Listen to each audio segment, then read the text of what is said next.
Так начинается офисный рабочий день Айрата Шайбатдинова, самого народного участкового республики. Сначала он стал лучшим в районе, затем в республике. Впереди финал России. Признается, о победе в конкурсе народный участковый он и не мечтал. Я участвую с 2017 года.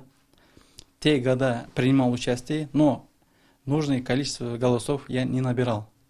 И в этом году, в 2019 году, я также решил участвовать. За время работы Айрат Айдарович показал себя как грамотный сотрудник.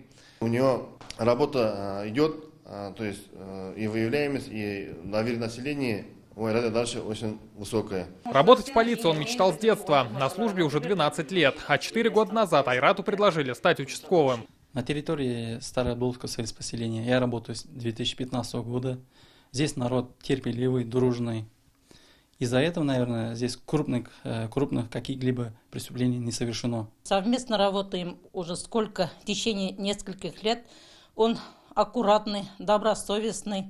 Айрат Айдарович, у нас проблема вышла. Сегодня ночью разбили стекло. Наш Анискин, говорят про Айрата местные жители. Отзывчивый и грамотный. В его ведении 10 деревень. Это больше 1000 человек. Бывает всякое, рассказывает участковый. В этом году он раскрыл 8 преступлений. Бывает, выходят вопросы, чтобы эти вопросы решать, я обращаюсь к нему, и он всегда поможет. За него проголосовало больше 12 000 человек. Теперь Айрат Шайбатдинов представит республику на всероссийском конкурсе. И здесь понадобится помощь татарстанцев. Голосование уже идет и продлится до 10 ноября. Вся информация на сайте «Комсомольской правды». В родном селе за своего Анискина все держат кулаки. Рамиль Галиуллин, Ильшат Аюпов, Рамиль Закиев, ТНВ, Тукаевский район. Смотрите все новости дня, программы и фильмы в наилучшем качестве на YouTube-канале ТНВ. Подписывайтесь.